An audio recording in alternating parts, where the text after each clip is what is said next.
स्वागत है दोस्तों स्टडी फॉर यूपीएससी में।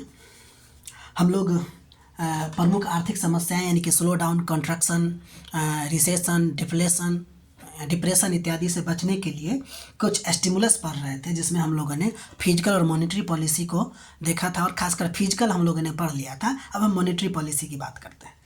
ये जो मॉनेटरी स्टिमुलस है ना, अच्छा ये हम ना बैंकिंग सिस्टम में भी पढ़ेंगे और भी डिटेल से पढ़ेंगे। फिलहाल यहाँ के लिए देखिए, हम लोग देखे थे फिजिकल पॉलिसी यानी कि फिजिकल स्टिमुलस कौन बनाता है, तो सरकार बनाती है। तो मॉनेटरी स्टिमुलस कौन बनाएगा, अपना आरबीआई, नहीं तो सेंट्रल कोई बैंक है किसी और देश का तो वो करेगा।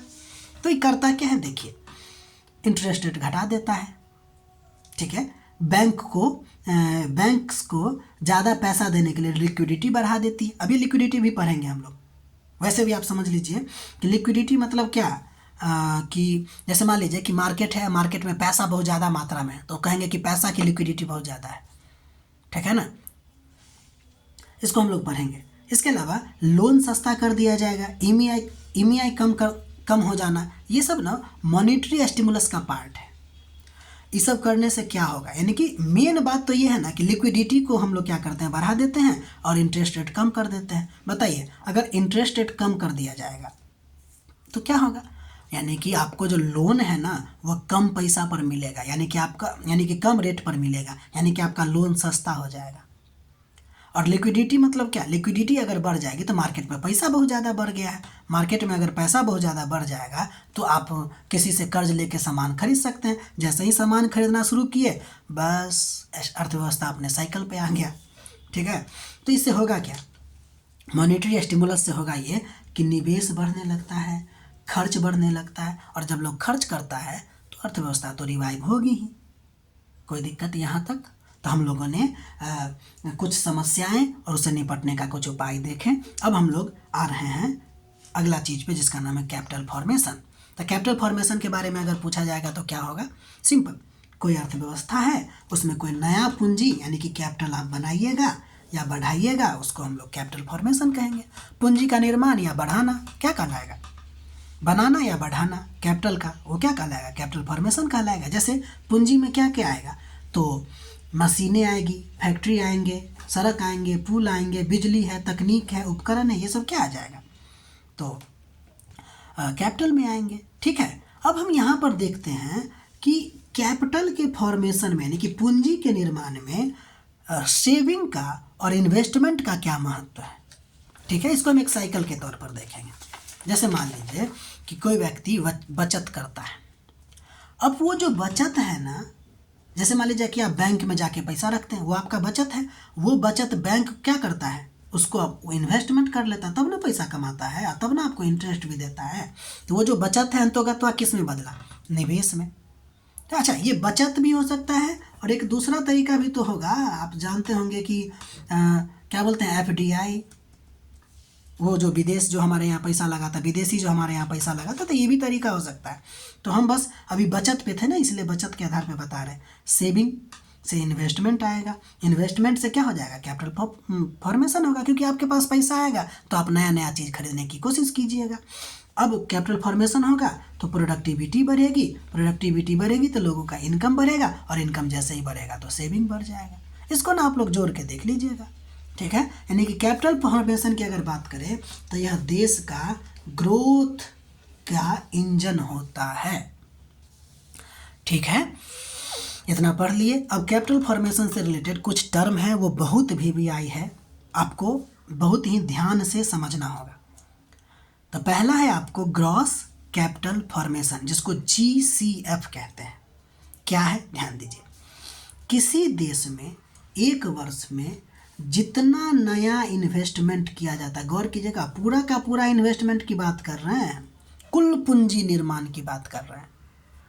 किसी देश में एक वर्ष में जितना इन्वेस्टमेंट किया जाता है ना, उस सब को योग कर दीजिए, जोड़ दीजिए, वही आपका क्या कहलाएगा, जीसीएफ कहलाएगा। यानी और सिंपल अर्थ में समझे तो मान लीजिए कुछ नई मशीनें खरीदी गई, कुछ नए कारखाने बनाए गए, कुछ नई इमारतें, फैक्ट्रियाँ बनी, ये गलती है, इसको थोड़ा सा निगलेक्ट कीजिएगा। सड़कें बनाए गए, पुल बनाए गए, गलती मतलब यहाँ पे लिखने में, इंफ्रास्ट्रक्चर में पैसा लगाया गया, ठीक है। ये सब खर्च ही तो है, इन्वेस्टमेंट ही तो कर रहे हैं। नया मशीन तो क्या इन्वेस्टमेंट, पूंजी निर्माण हो रहा है। कंपनी ने अपना स्टॉक बढ़ाया, सोना चांदी जैसा चीज़ें खरीदी गई, इस सब का जितना कीमत है सबको जोड़ दीजिए, वो क्या कहलाएगा वो कहलाएगा आपको GCF, यानी कि ग्रॉस कैपिटल फॉर्मेशन। कोई दिक्कत? यानी कि टोटल पूंजी निर्माण जो हो रहा है देश में, उसको सिंपल में हम लोग क्या कहेंगे, GCF। अब देखिए विश्व बैंक और CSO, सेंट्रल स्टैटिस्टिकल ऑर्गेनाइजेशन, इसके बारे में भी देखेंगे के अनुसार GCF में क्या क्या शामिल है। इतना जो हम लोग लिखे हैं ना पॉइंट में, उसका 3 ही शब्द में ख़त्म करते हैं। पहला ग्रॉस फिक्स्ड कैपिटल फॉर्मेशन, जिसको GFCF कहते हैं। इसके अलावा चेंज इन इन्वेंटरीज, यानी कि स्टॉक बढ़ाना, सिंपल में स्टॉक बढ़ाना, सिंपल में स्टॉक बढ़ाना। इसके अलावा वेरिएबल्स मतलब क्या, सोना चांदी ये सब खरीदना। कोई दिक्कत? तो GFCF में क्या शामिल है, 3 आइटम। कौन कौन भाई? तो सॉरी, GCF में क्या शामिल है, तो GFCF शामिल है, स्टॉक शामिल है, वेरिएबल शामिल है। अब स्टॉक के बारे में थोड़ा सा देखते हैं, इसके बारे में पहला जो है ना उसके बारे में डिटेल से पढ़ेंगे। पहले स्टॉक के बारे में देख लेते हैं। क्या स्टॉक यानी कि उपभोग को, यहाँ पे देखें ना वर्ड कितना अच्छा, उपभोग को नियंत्रित करके कैपिटल फॉर्मेशन कर सकते हैं क्या? यानी कि ये थोड़ा सा अजीब हो जाएगा एग्जाम्पल, यानी कि खाना कम कर दीजिए और फिर मतलब कैपिटल फॉर्मेशन होगा। ठीक है, जैसे मान लेते हैं कि अगर कोई कंपनी है, अब उस लेवल पे नहीं समझना, वो तो बहुत बेसिक बात हो गई। अगर कोई कंपनी है, अगर कोई रॉ मटेरियल खरीद ले ज़्यादा, फिनिश्ड गुड खरीद ले ज़्यादा और उसको वेयर हाउस में रख ले। वेयर हाउस के बारे में भी पढ़ेंगे कि हमारे यहाँ इशू क्या है। ज़्यादा फिनिश्ड गुड अपने वेयर हाउस में रख ले, या फिर ज़्यादा सेमी फिनिश्ड गुड अपने यहाँ स्टोर करके रख ले। आप ये तीनों का तीनों एग्जाम्पल देख रहे हैं, जिसमें क्या किया जा रहा है, स्टॉक किया जा रहा है। क्या किया जा रहा है? जमा किया जा रहा है। ठीक है, यानी कि खर्च नहीं ना हो रहा है, जमा हो रहा है ना। तो इसका मतलब क्या हो रहा है, उसका स्टॉक बढ़ रहा है। तो क्या इसे इन्वेस्टमेंट माना जाए? तो भाई माना जाएगा, क्योंकि अभी ये तो हम पढ़े हैं ना कि GFCF में क्या शामिल है, स्टॉक शामिल है, सिंपल। तो अब कैसे कहेंगे कि ये स्टॉक जो है आपको उत्पादन, यानी कि क्या था यहाँ पे, कैपिटल फॉर्मेशन कर सकता है? तो देखिए, क्योंकि यह भी तो संपत्ति है, एसेट है, आपके पास बस जमा है, जो भविष्य में बिक्री करके आपको प्रॉफिट देगी, इसीलिए इसको कैपिटल फॉर्मेशन का हिस्सा मानेंगे। अगर आपसे पूछा जाएगा स्टॉक जो है क्या वो कैपिटल फॉर्मेशन का हिस्सा है, बेधड़क जवाब होना चाहिए यस। कैसे? आपके पास एग्जाम्पल हम दे दिए हैं। हालांकि स्टॉक बढ़ने से कुछ, अब देखिए हर चीज़ का अपना पॉजिटिव निगेटिव होता है, तो स्टॉक बढ़ने से कुछ नुकसान भी तो होंगे। देखिए क्या होता है, डिमांड कम हो जाएंगी, क्योंकि आप जमा करके रख रहे हैं। आप देखते होंगे कभी कभी प्याज का जो दाम होता है 120 95 kg भाग जाता है। क्यों? क्योंकि सब जानबूझ के करता है, स्टॉक में रख लेता है, स्टॉक में रख लेता है, उसकी कमी हो जाती है। तो वस्तु की जब कमी होगी तो डिमांड क्या होगा, बढ़ जाएगा, है ना। तो डिमांड कम होगी तो ये आपको स्लो डाउन का संकेत देता है। वर्किंग कैपिटल कम हो जाएगी। वर्किंग कैपिटल मतलब क्या, आप स्टॉक में क्या करते हैं, पैसा लगा देते हैं, तो आपका पैसा फंस जाता है। अब वो आगे आप खरीदने का नहीं सोचिएगा, यानी कि वर्किंग कैपिटल जो है आपका फंस जाता है, ब्लॉक हो जाता है। स्टोरेज जो आप कहीं भी रखते हैं उसका कॉस्ट बढ़ जाती है, यानी कि कंपनी अगर नया गोदाम है उसका, तो गोदाम का रख रखाव भी तो होगा ना, तो उसमें भी तो आपका खर्चा लगेगा। तो स्टॉक करने पे आपको ये भी बढ़ जाएगा। और सबसे इम्पोर्टेंट बात, डिसइन्वेस्टमेंट का भी खतरा होता है। अच्छा एक बात बताइए, अगर आप कोई भी चीज़ को स्टॉक करके रखते हैं तो ये पुराना नहीं होगा क्या? लोग उसको पुराना मानेंगे, ख़राब होने की भी संभावना है। तो आप क्या कीजिएगा, उसको स्टॉक को निकाल के बेचना शुरू कर दीजिएगा। गौर करना है, डिसइन्वेस्टमेंट मतलब स्टॉक को क्या करना, निकाल कर बेचना। यहाँ इसका परिभाषा भी है, ठीक है। यानी यह निगेटिव इन्वेस्टमेंट बन जाता है, क्योंकि जब आपका सामान खराब हो रहा हो तो आप क्या कीजिएगा, कॉस्ट आप लिए होंगे हाई में, उसको कम में बेच दीजिएगा। तो डिसइन्वेस्टमेंट हुआ ना आपके लिए, यानी ये पूंजी घटाना। डिसइन्वेस्टमेंट का मतलब पूंजी घटाना, यानी कि आपके पास मतलब समझ लीजिए कि 5 kg तो छोटा एग्जाम्पल हो जाएगा, यानी कि 5 टन समझ लीजिए, 5 टन जो है आपके पास गेहूं है। अब आप तो देख रहे हैं कि उसमें घून लग रहा है, स्टॉक में था आपका, अब उसको क्या कीजिएगा, जल्दी जल्दी बेचोड़े। तो इसको क्या कीजिएगा, लगभग 4 टन के आसपास जितना भी बेचिएगा, जितना में आप खरीदे थे पूरा का पूरा बेचने का कोशिश कीजिएगा। तो दाम कम दीजिएगा कि ज़्यादा, लोग देखेगा वैसे भी ख़राब है तो उसको कम कीजिएगा। यानी कि आपका स्टॉक जो था वो घट रहा है, यानी पूंजी घट रही है।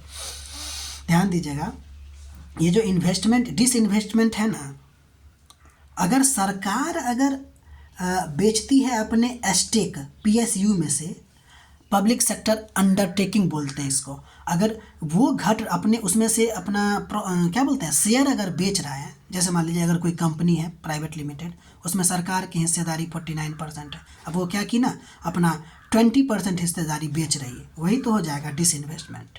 यानी तो स्टॉक निकाल के बेचना, ये भी आपका क्या हो जाएगा, डिसइन्वेस्टमेंट। ये बहुत इंपॉर्टेंट है, ठीक है। आगे बढ़ें, ख़त्म हो गया। तो उसके यहाँ तक ध्यान रखिएगा।